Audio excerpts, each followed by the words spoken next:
Good morning, everyone. This is Wyoming Rick Treasurerville on this beautiful December the 21st day, 2024. The reason I say beautiful is because the days start getting longer. If my memory is correct, by a minute or two every day from now on for months, several months, until we finally get into the real long days. And I'm so thankful for that. I hate short days in the evenings and it getting dark so quick in the evenings. But that's neither here nor there. That's not the reason you came to watch this video. This is my wheat scent challenge, and that I'm doing, that I talked about doing, and I've done 2 bags already. And this is going to be bag number 3 right here. And here's my trusty little burlap sack that's got wheat pennies in it that I got from my coin dealer that I buy coins from. Because sometimes you don't find a lot of wheat pennies in these bags, sometimes you do. But anyway, I add 25 out of this every time. I don't know what's in there, but I know there's a mix. And so what the challenge is, let me pull this in.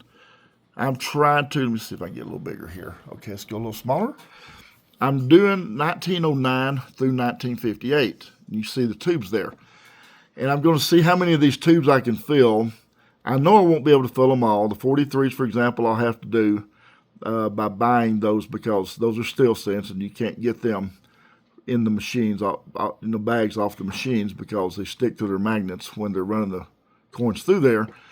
And there's going to be some coins in there that's the dates are so rare that they're just going to be difficult to find. So those I won't be able to fill. Probably no matter how many bags I do, and I'm not going to do a bag a day for 365 days. So that would be a lot, but I'm going to see how many of these I can fill. Obviously, the 40s and 50s I'll be able to fill. I think most of the 30s. I think there'll be many of them in the 20s and the teens I'll be able to fill. The 1909s, let's see, there's some dates there. You probably know which ones I'm talking about. That probably won't be able to fill all the way, but I will find some. Now, if I find a key date or a rare date, it's probably going to go in a coin flip rather than the coin tube. Like the 1909, for example, if I found an SVDB, I wouldn't dare put it in that coin tube. Neither would anybody else. I'd put it in the coin flip because we know how valuable that is. But the regular 1909s are worth way less money. The 1909S, I think, is worth a fairly decent amount, so I probably wouldn't put it in there. So you get the point. But anyway, it's going to be a fun challenge, and by the time we get around to this time next year, around, before Christmas, it's a year challenge. I want to see what I can get done. So anyway, I'm going to go on to bag number 3. I got this from First National Bank in the area where I live. They rubber band their bags, and they do roll the coins in machines. But I've asked them if I can get bags that's not machine rolled, and they said yes. And so they've been giving me nickels. And that's where I got that 300-something Denver Mint 2024 nickels. And they've been giving me pennies like this. So, not saying I won't take a penny bag that's sealed the other way, but I like these because I can just get in this bag and hunt it down. And I'll take these scissors, not very big scissors, little kid scissors, and I'll cut this bag down. I'll leave them in here, and then I'll lay them on a styrofoam plate. You know the method I use. There's my styrofoam plate. Let me grab it. Got 2 of them. I'll lay a handful of coins on this, and I'll spread them out. And then I put the other plate on top of it, and I flip them over like this right here. So I don't have to sit there and flip them over with my fingers one by one that's turned, forward. It's a lot quicker this way. And so literally I can go through this bag in probably, I'm going to say 2 hours at the most. Otherwise, it takes a little longer. It might not even take 2 hours. I think it takes an hour and a half. Last time I did one here about a week and a half ago, I think that's what it took. So anyway, join me on this journey, and I'll go out and come back in and share with you the finds that I get as I go, and cheer me on. We'll see what I can get. Hopefully I get a few of the teens, and I think I'll get some 20s. Definitely on the burlap sack because I bought those coins. Like I said, I don't know what the dates are. I know I'll get some 40s and 50s. I'm sure of that, and some 30s. But anyway, enough of the talking, and I'm going to get on this, and I will get back with you pretty soon. This is Wyoming Rick back. Not finding anything so far. And I went through that many. Found 3 Canadian coins. That's what these are. Blow them up there so you can see them. And so I don't know what's going on. So I'm going to do this. I'm going to get them all on the table if I can do this. And I'm going to scatter them out better where I can see them. Because I want to prove to myself there's at least one wheat penny in here. Yeah, I did have a bag one time. Believe it or not, I didn't find any. And I hate that.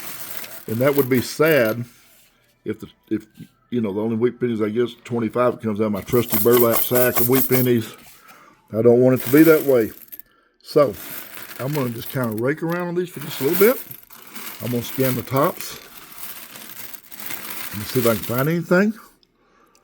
Just look around for just a minute. Just look around for just a minute. Oh, and I don't see anything. I'm not saying there's nothing in there, that there isn't some in there. Oh, but I don't know. Because usually you'll see it, you'll see one here and one there and just see them scattered out. After I go to about 2,000 or 3,000, if I don't find any, and I'm scattering them out like this right here, and I still don't see any, I'm not past just pitching the rest of them in the take back to the bank containers and starting with another bag and going to bag 4. I'm not past doing that. But I'm beginning to wonder if this is one of those just horrific bags that you can't find nothing in. How many of you out there have ever had that happen to you? So that would be a rare thing, but it is possible. Oh man, so that's not very good. But again, my method for hunting pennies is a little different than a lot of people's. I'll show you how to do this. I will grab like a little small handful. I'll lay them up on the little plate like this right here. It takes long enough to do these the way it is. And so instead of just sitting there, turn them over the other way, I'll then take the other plate and lay it on top, and then I'll flip one. I'm going to have to do this one-handed, so a couple of them might fall out. But you get the point. So I'll use 2 hands when I'm doing this, and then when I flip them over, I see the other side. And so that keeps me from having to flip them over, and it does save on time. Quite a bit of time, actually. So I'm going to get back in this and see if I can find anything. And after I go through, like I said, about 2,000 or 3,000, I don't find anything, it's probably going to be a bag that doesn't have anything in it. And some people say, yeah, but you might find that amazing horn that's worth $200. Might be the only one in there. No, I seriously doubt it. But I'm going to get back on it. And sorry about that. I'll get back with you in just a brief period of time. Okay, so there is wheat pennies in here. At least there's a wheat penny in here. Found a 1955D, so I'm going to get back to the hunt and see what else I can find and use that Miyagi method. Wax on. The Miyagi method. You have to see my other video to understand what I'm saying. Put some up here. Wax on. Turn it upside down like this. And you see the other side, wax off. Anyway, you get the point. Can't control it with one hand. But anyway, it's called the Miyagi method. So I'm kind of silly sometimes. Like to have fun while I'm doing this. All right, I'll get back to the hunt and see what I can find. Okay, I got my wife holding the camera this time so I can do this the proper way. I want to show you what I'm doing. I'm going to find the proper materials to use, so eventually I'll get something bigger than this. But this is the method I'm using. So what I'll do, I'll grab about 40 coins, and this is why this pile just went down really fast. And I will scatter them like this right here. Oh, there's a wheat penny, by the way. It's a 1942. I'm going to put it right here for now. But I'm going to scatter these, I just put minimum effort in on this. And I'm going to take this, I'm going to press this down on top of it, I'm going to flip them over like this. Instead of sitting here separating them, I'm going to shake them, and I look and I see no wheat penny backs. Because that's what I'm looking for. Because sometimes the bright ones have wheat penny backs, and I don't want to sit here and look at all the dates. So this is just the way I do it, and then I dump them right here. this and watch what I do again. One more time. I'll grab as many as 40, and it don't matter if they're stacked on top of each other. As long as you can see the corners or some edges of them. Then I'll do this right here. Use both hands, flip them over like this, shake them like that. I don't even have to touch them again.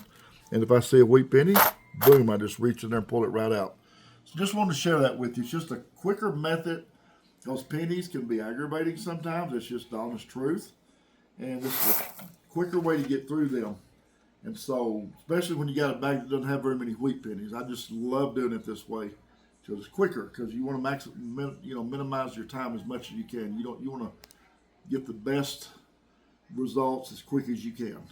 Does that make sense? So anyway, just wanted to share that with you. I'm going to go back out and I'm going to look for some more finds.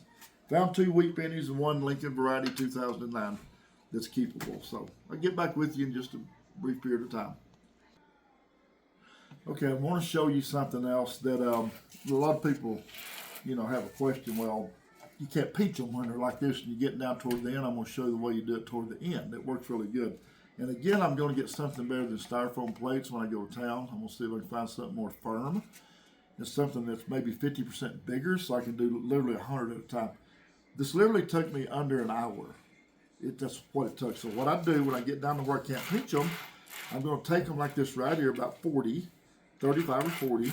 I'm going to do this right here. And then I'm going to take them like this right here.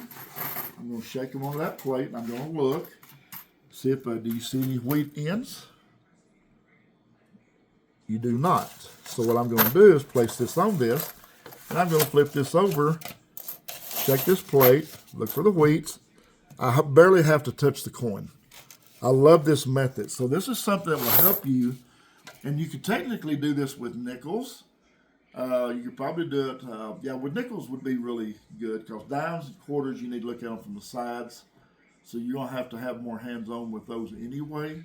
But so one more time, this is just a good method. Just get something to fit inside of something.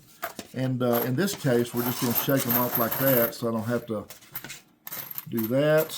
And then we're going to look like this right here. I see nothing. There's no wheat pennies there. This is our wheat penny finds, by the way, 4. 40s and 50s. And 3 of the Lincoln varieties. So, no, it's not. That's not Lincoln variety. 2 of the Lincoln varieties that you can see right there.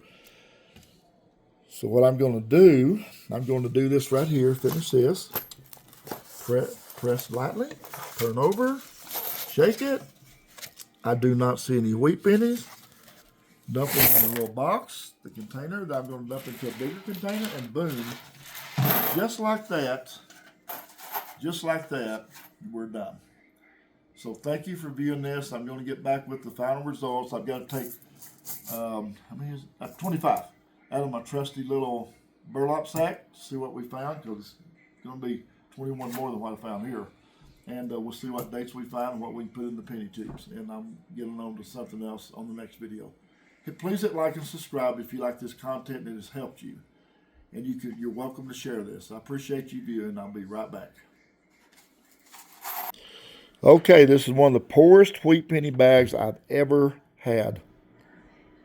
And I have a 1950s, a 1950s, a 1940s, and a 1950s. And 3 of the Lincoln Variety, 2009 Variety. That's what I found. So I'm going to get into my little trusty burlap sack and pull out 25 pennies. There's a steel cent. 1, 2, 3, 4, 5, 6, 7, 8, 9, 10, 11, 12, 13, 14, 15, 16, 17, 18, 19, 20, 21, 22, 23, 24, 25. There's another steel cent in the bag. That'll be for another hunt. And we're going to see what we found here. Let's see what we found in this. And then I will get on and look at the next video. This is 1946. Here's a 1958. I'm just going to turn them around the way that we see them here. 1946. See if we can find anything really good. 1954. Sometimes I find some decent ones out of here. 1944. Your famous little steel cent. 1935. So he'll have plenty of 30s in here, and I will see some teens usually. 1951, and I will see 20s on occasion. 1953, 1951, 1958, 1957, 1940, 1946, I believe. Yeah, 1946. Hopefully my eyes didn't deceive me there. 1944. 46. Seems like there's a lot of 46s. 1957. Come on. 20s and teens. Come on now. 1946. Like I said, it seems like there's a lot of 1946s. 58. 56. Come on, where's my 20s and my teens? 46. Usually I get a couple. Just going to take them out the way they come out. 58 was the last one. 56. 46. And a 50. Looks like a 1950. Okay, that ends it for this hunt. I didn't mean to make the video this long. But yeah, there'll be some teens and 20s in there. He's good about having those in there, and some 30s. So I'm going to get on to the next hunt somewhere soon, sometime soon. So thank you for viewing this video. Please hit like and subscribe, and you're welcome to share the technique that I use on the wheat pennies. And like I said, you could probably use it on nickels, but quarters and dimes would be probably a different story. But anyway, it's just a quicker way of getting through these, and so it's not as frustrating when you have a bag that only has 3 or 4 or 5 or even 10 or a dozen or 15 or 20. I like to find a lot. So that's why I got this little burlap bag from my coin dealer in our area, because I wanted to, have, just in case I have a bad bag like I did right here, at least I get something to put in my my coin tubes. So I'm going to get that done, and I will see you guys at the next video. Thank you so much for your support. God bless you. Have a great day. See you at the next video.